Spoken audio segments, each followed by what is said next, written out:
Hello everyone, Dennis Chang here. I'm back in Montreal after spending a wonderful week in Northampton, Massachusetts in the United States.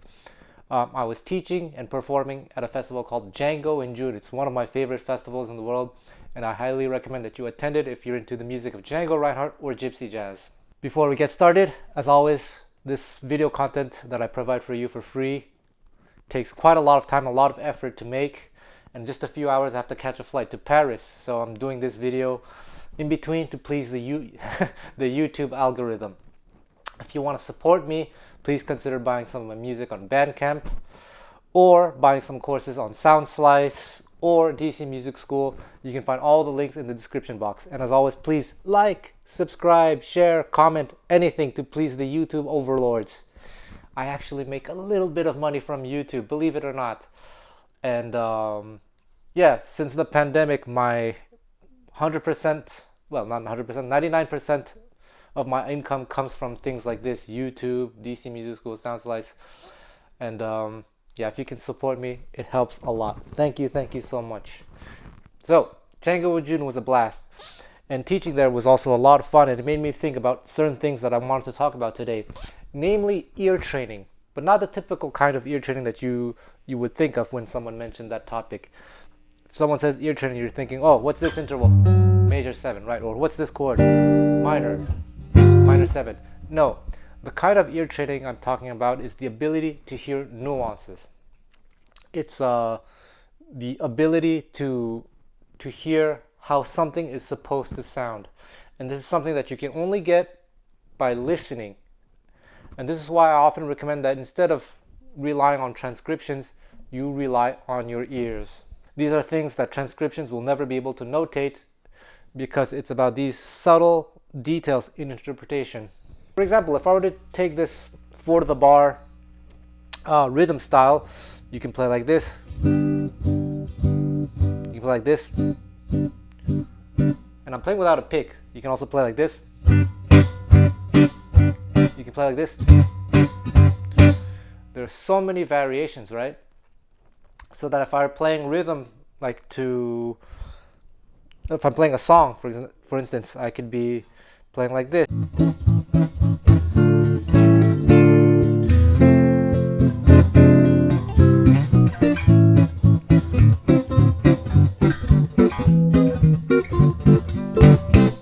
If you were to notate this on paper, it would mainly be quarter notes. But you see, I'm changing the sound from section to section.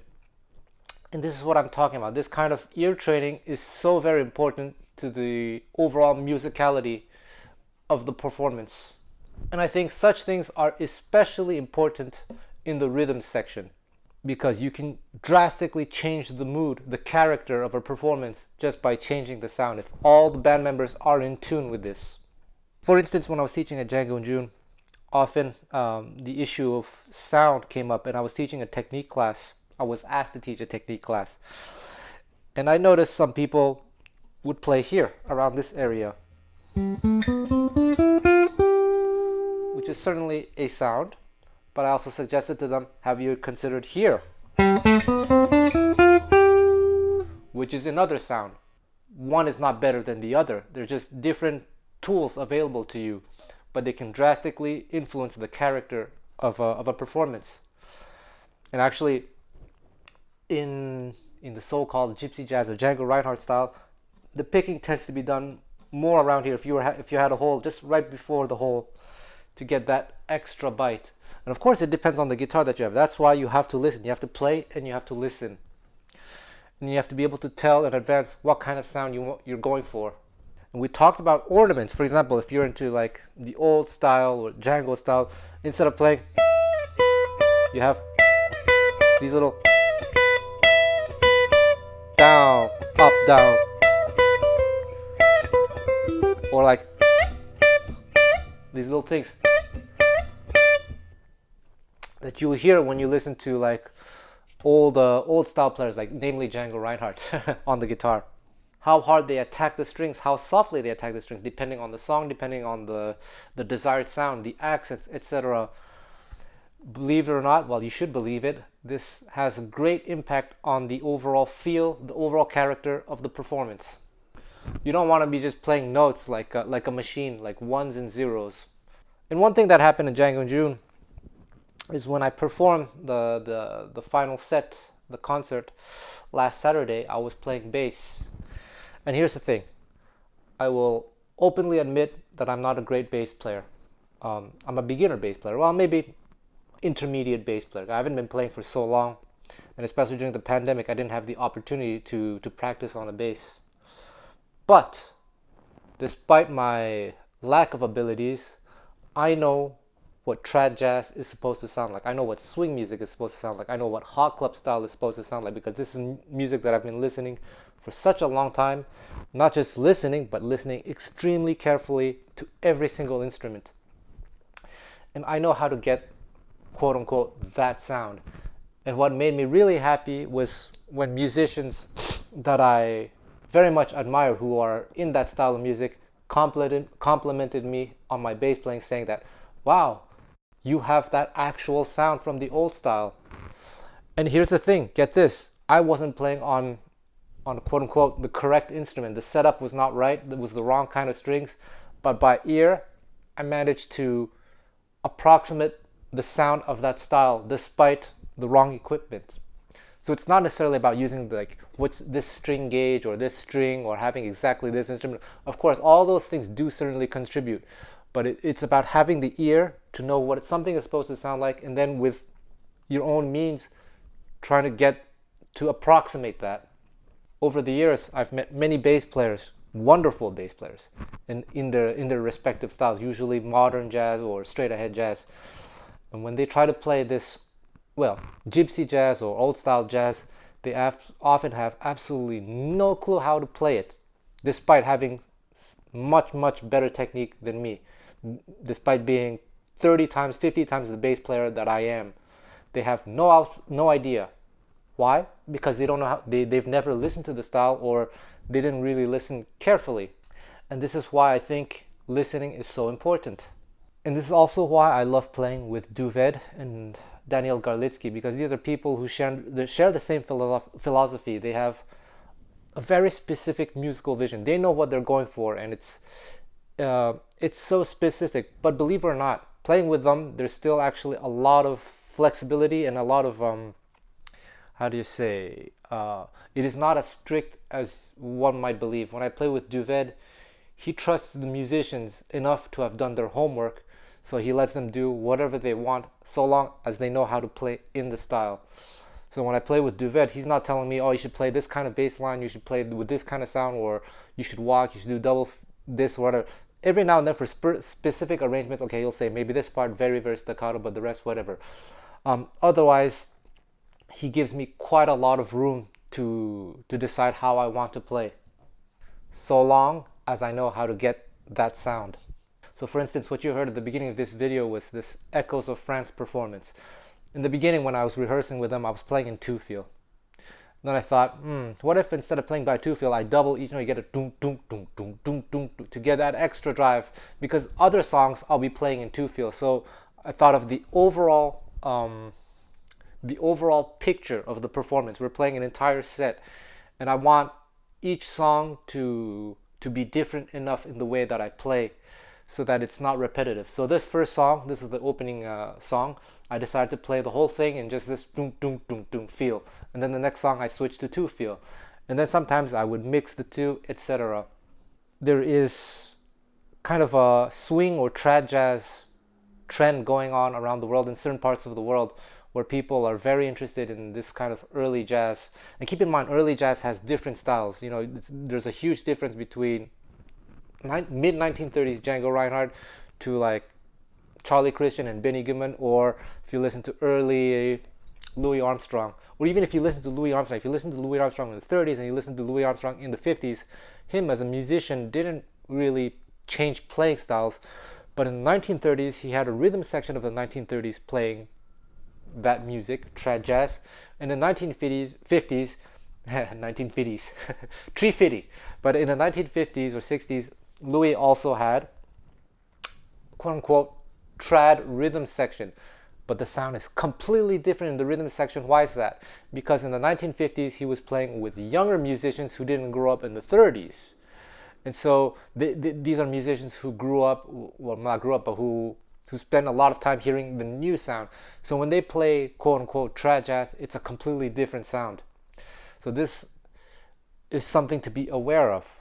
So I'm saying this because around the world there are musicians playing trad jazz, and the soloists are often really, really incredible. But when it comes to the rhythm sections, there are some players that don't have, well, they're not exactly sure what sound they're going for. And more often than not, I hear more of a modern sound in their trad jazz playing, which, okay, sure, maybe it creates a new style. But if they knew exactly what they wanted to go for and they really listened carefully, then they would be able to get X or Y sound. For example, if we're talking about 30s style stride piano, I'm not an expert on stride piano by any stretch of the imagination, but there are players playing stride piano nowadays that sounds kind of modern. Doesn't sound anything like the old style because chord voicings are different, the ornamentations are different, the sound is different, the duration of the quarter notes, those things are all different. But such things are very, very important if you're trying to go for something very specific. And again, that's why I just love so much playing with Duvet and his band, because they're going for something so very specific. And it's a great exercise in ear training, working with them. For example, like, okay, here I'm playing with my thumb because I can't find a pick. I was packing my luggage and I couldn't find a pick. Anyway, here's this Wes Montgomery style arpeggio. Or like I do this slide. I'm doing slide, then with a thumb down and through all the strings. And then an upstroke, like a ghost, and a slide.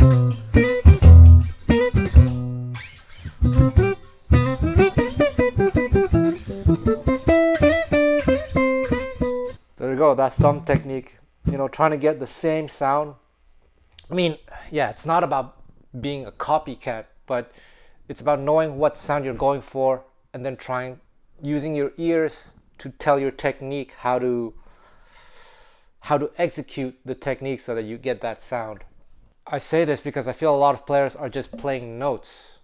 And I guess this is my classical music influence because I love classical music. I always love listening to different interpretations of different classical pieces, like Bach sonatas, Paganini caprices, or whatever, concertos, and to hear how different musicians interpret the sheet music.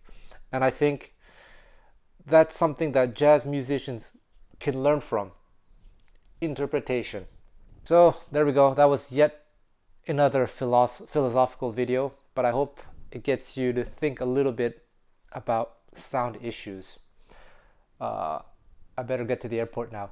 Woot!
we would like to invite a special guest. Well, he is special, he was on the stage a moment ago, but he still makes him special. Doesn't take anything out of it. Please welcome Evan Price on the violin.